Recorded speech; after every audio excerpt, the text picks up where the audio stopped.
Rated M for mature.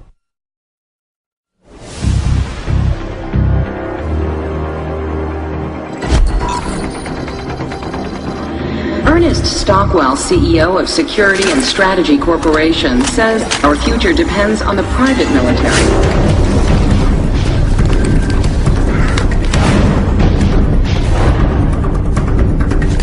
The Federal Trade Commission has just approved the merger of Security and Strategy Corporation with Black Mountain Industries, creating the largest private military corporation in the world.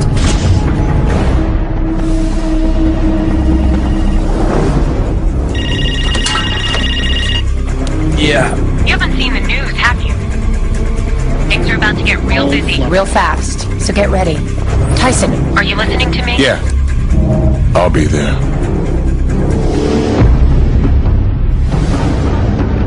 If the military isn't able to take care of business, we need someone who is.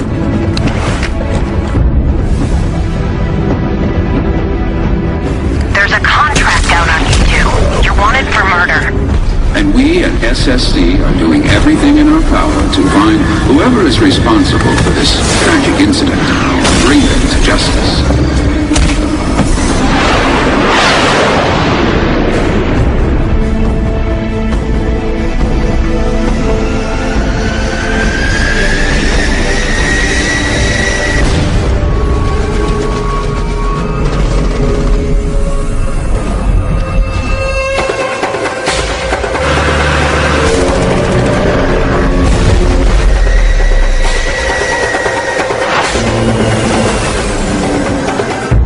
Critics will call this profiteering, but I call it progress.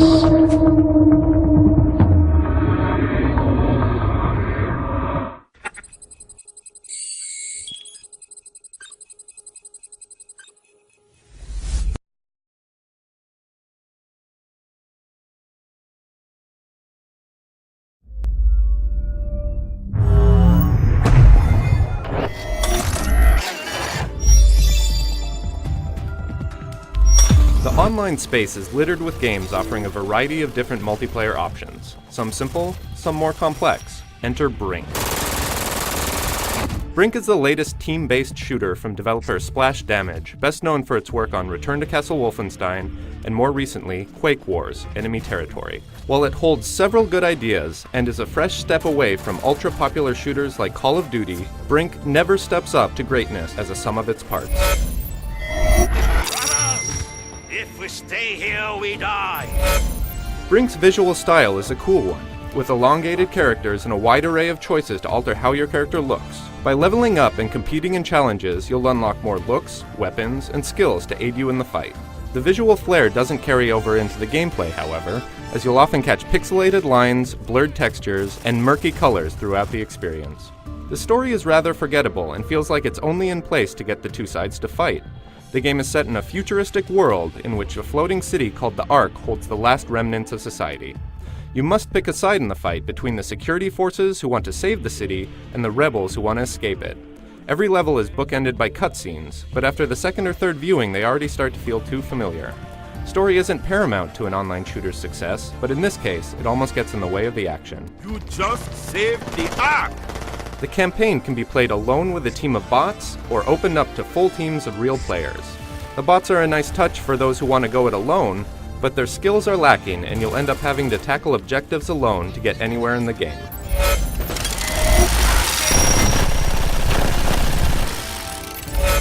The general flow of gameplay revolves around a series of repetitive objectives. Between the campaign mode and open multiplayer, you're actually just playing the same 8 levels with the order being shuffled in the latter mode.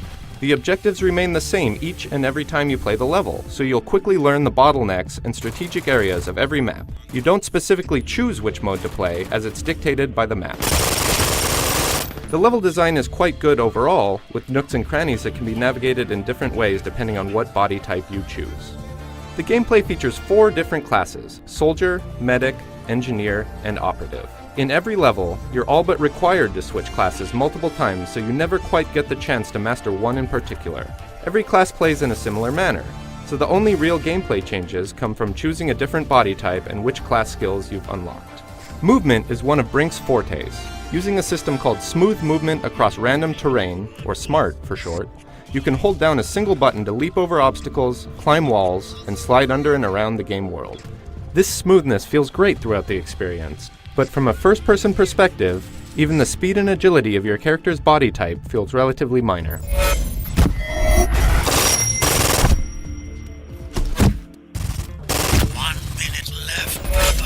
Brink holds some good ideas and a lot of style, but the execution of the entire package feels average in the end.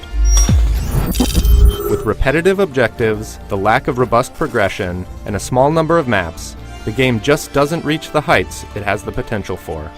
For more on the game, head over to IGN.com.